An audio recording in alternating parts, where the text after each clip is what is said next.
You can be the most talented, the smartest, the best educated person with the most valuable contacts and all the advantages in life, but if you are not focused, it doesn't do you any good at all. I wrote in an article for the Wall Street Journal that if you do not have clear, specific goals for your life, you are doomed forever to work for people who do. And that seems to be the case. And yet only 5% of people have goals. So the key starting point with regard to clarity is to know where it is you're going and what it is you want to be and what it is you want to have and what it is you want to do. Because in America, in the most blessed society in all of human history, you can have anything in the world that you want if you can decide what it is that you want. I think that the ability to focus and concentration are the two keys to success in life. That the ability to focus clearly and know exactly what it is you want to accomplish and the ability to concentrate single-mindedly on accomplishing that one thing without diversion or distraction are the keys to success.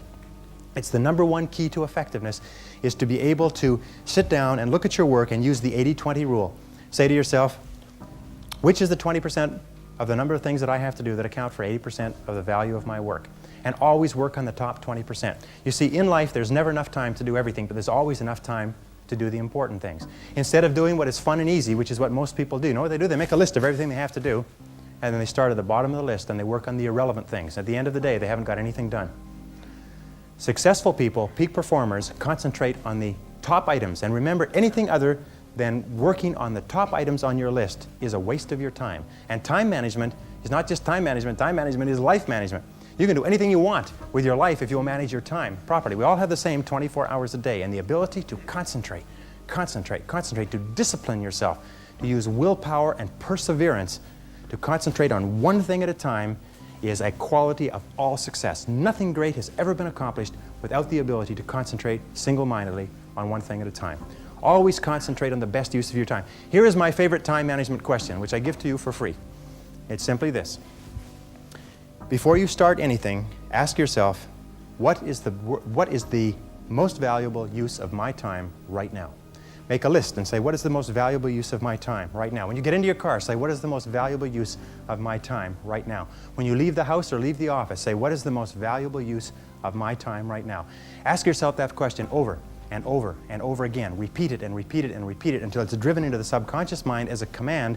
And whenever you have a temptation to do something that is small and irrelevant, that command will go, blam, what is the most valuable use of your time right now? And you'll, ooh, and it'll push you into doing what is the most valuable use of your time.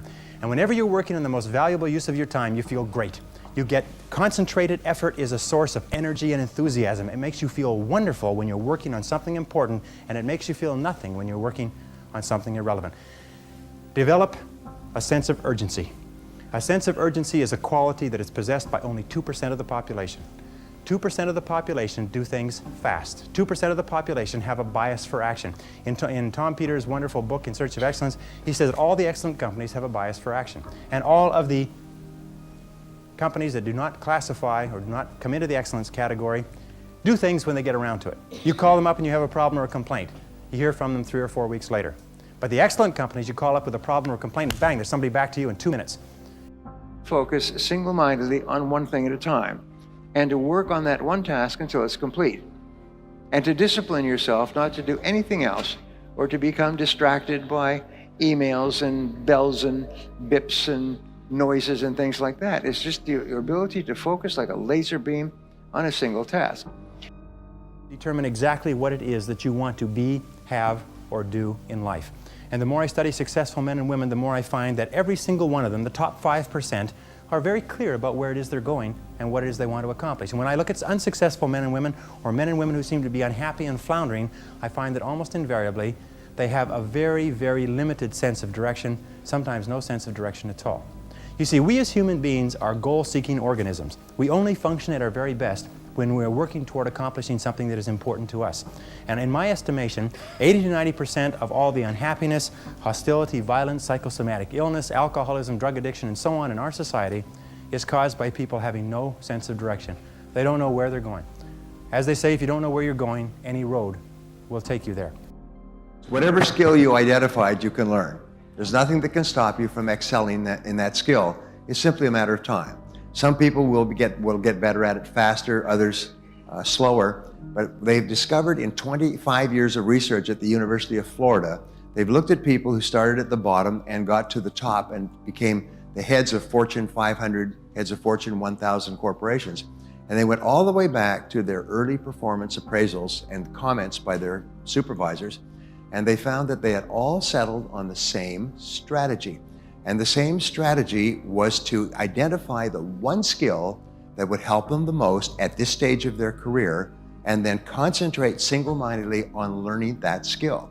And they were serious about this. They didn't just, read a book or an article. They made a plan, like a lesson plan, and they asked, what are the best books to read in this area?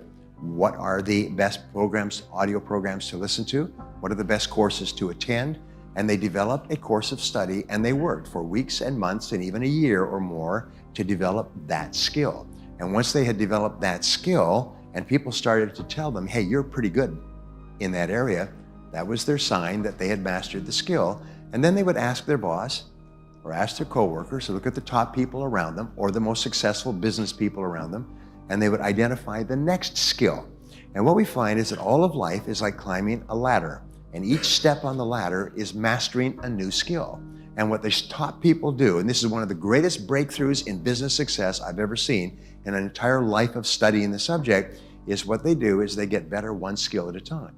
They don't try to get better at 10 skills, because that just exhausts you and you see no progress and you soon quit.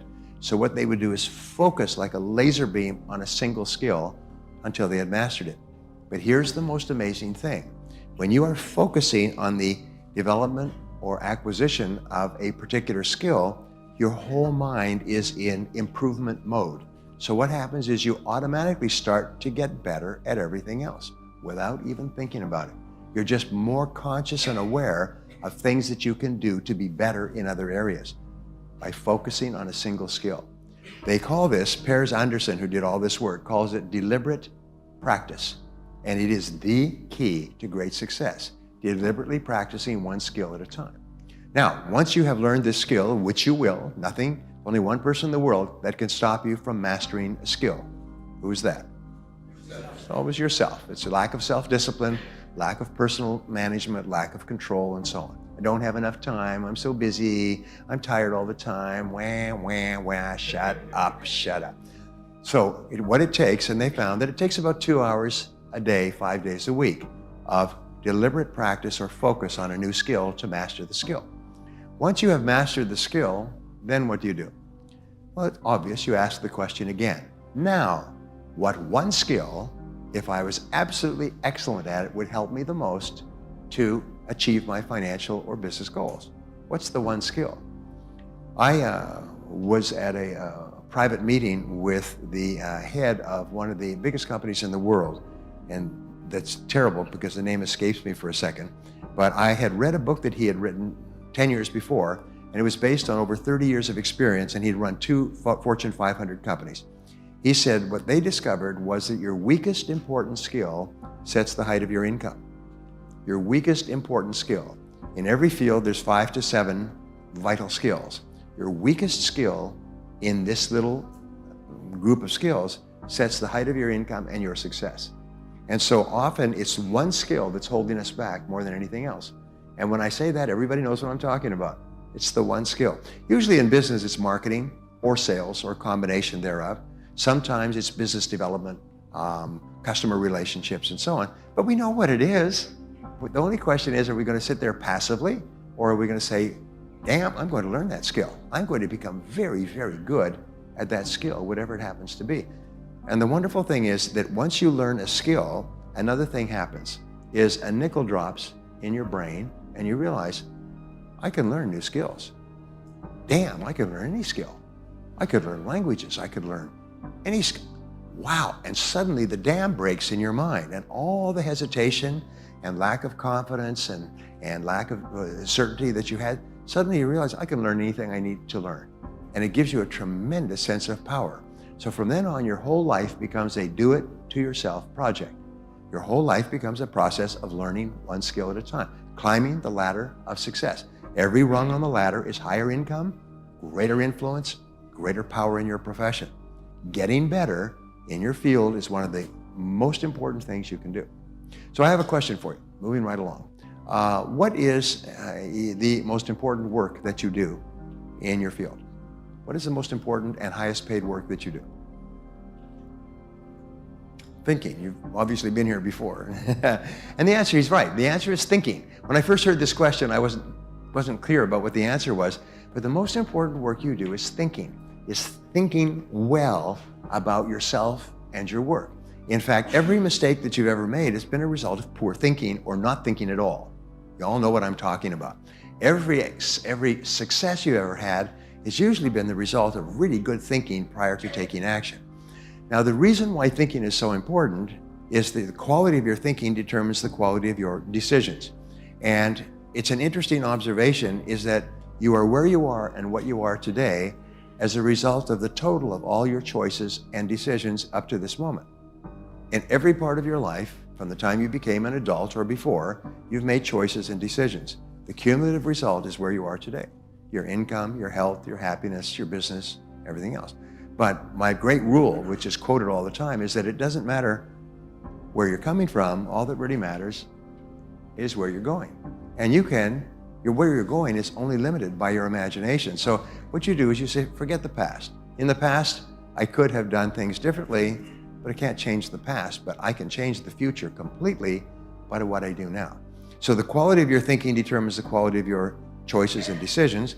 The quality of your choices and decisions determines the quality of your actions, and the quality of your actions determines the quality of your results. And in business and life, everything is results. Results are the most important single word. Is what results are expected of you? What results do you need to get in order to achieve the goals that you set for yourself? And the ability to be absolutely crystal clear about the results that are necessary is the mark of the leader. Peter Drucker said that the first question of the leader is always, what results are expected of me? What results are expected of me to fulfill my responsibilities, to fulfill my commitments? And it's absolutely amazing. If you ask this question, you'll find that 80% of your time at work is spent on doing things that have nothing to do with results. They are just busy things. They're conversations and reading the paper and making phone calls and going for lunch and so on. And if you're really strict with yourself, you'll find that much of what we do contributes nothing to the results that are most important to our success. And successful people are those who are very disciplined. Is this the very best use of my time?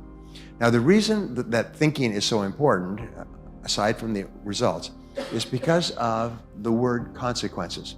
I began studying time management and designing programs and books, and I'm now one of probably the top time management author in the world in books in 42 languages. And what I found when I was studying time management is this concept of consequences, which was one of those life-changing concepts. What it said was that something is important to the degree to which it has big potential consequences. Something is unimportant to the degree to which it has low or no consequences. And what is the difference between top people and average people? Top people do more and more things that have big potential consequences. Not guaranteed consequences, but potential consequences. Average people spend most of their time doing things that have low or no consequences at all. In other words, if they did them all day long, it wouldn't make any difference. But top people realize there's 2 or 3 things they can do: learning a critical skill, making a critical decision, taking an important action. There's certain things they can do that have enormous potential consequences. You can learn anything you need to learn to achieve any goal you can set for yourself.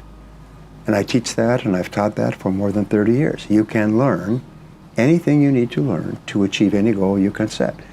If you want to become healthy or wealthy or raise happy children or build a successful business, you can learn how, which means there are no limits. And that was the big turning point in my life. The most important thing is to think about what the other person needs, what the other person wants and needs. It's interesting, when you study the mindset of successful business people, they are focused on the customer and how can they help the customer improve their life with their product or service. They believe in the goodness of their product or service, whether they're selling vitamins or cell phones or home furnishings. They believe that these are good products and that if you have them, your life will be better. and they used the products themselves, and they would sell them to their mother or their father. And so they're always thinking, how can I help you to improve your life in some way? Now, because everyone is skeptical, and because the average person in France or the US receives 3,000 to 5,000 commercial messages, advertisements of some kind each day, everywhere. People are skeptical, so you have to break through that skepticism. And the way you do that is you think, what is it that my potential customer really needs and wants to improve their life? What are the problems that they have that my product can solve? What are the needs that they have that my product can satisfy? What are the goals that they have that my product can help them to achieve?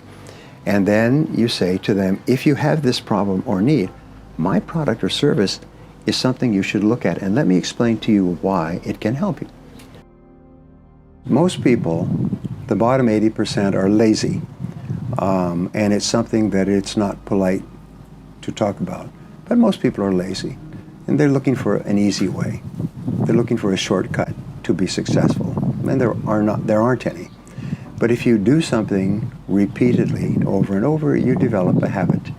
So most people are in the habit of looking for easy ways to get the things they want. And they're surrounded by people who think the same way. You know, as much as 95% of your thinking is determined by the people that you associate with on a regular basis. If you associate with people who don't work hard, don't learn, socialize after work, then you become like them. You think like them, you talk like them, you dress like them, you marry them, and so you're married to someone who also has no ambition. And you raise children, and your children have no ambition. Just go to work and complain about your work. But top people associate with other top people. There is what you've heard about the law of attraction. And the law of attraction says that if you change the way you think, you start to attract new people into your life. If you become aggressive about personal development and personal growth, you start to meet other people who think the same way. And the old groups of people that you associated with fall away, and the new group of people appears.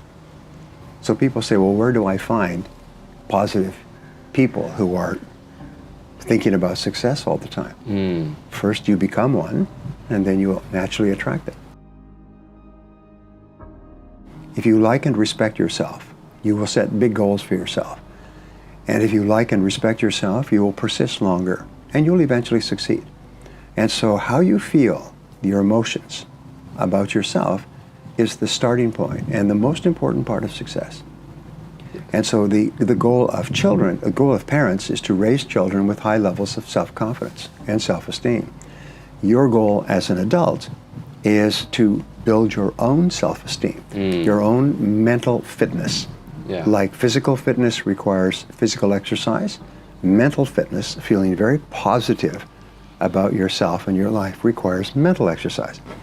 Now, what I discovered, which was one of the most important things of all, is that self-esteem, the other side of self-esteem, is called self-efficacy, which is a word that means that you are good at what you do. So therefore, when you work to become better in your field, whatever you're doing, whether it's in school or in your job, you feel more confident and more positive about yourself. So the more you like yourself, the better you become. And the better you become, the more you like yourself. So you can actually get onto an upward spiral. Which brings us to your subject of success for young people. The key to success is very simple. I've written 2 books on this. Is you must become very good at doing something that is important and valuable to an employer. You must become very good at it. There are no successful people who are average. And it takes a long time to become very good at something. Even if it's to be a gardener, or an interviewer, or a speaker. It takes a long time to become good at it, but you must be determined from the beginning to work extra hours to become very good at the work that you do. If you do that, every door of opportunity will open for you. Your self-confidence will go up. People will admire you and respect you. Your employers will open doors for you. It's the most amazing thing. And yet only 10% of the population knows this. 80% of the population works for a while, according to research. They work to become okay at their work, and then they level off. And years go by and they never improve. They do their job just enough not to lose their job. Unless, of course, there's a downturn in the economy. And they are the first ones that are let go from their company. So the top 10%, however, are constantly improving. Lifelong improvement, learning new things and becoming better. If you do that, you own the future. And if you don't do that, you're always a victim of rapid change.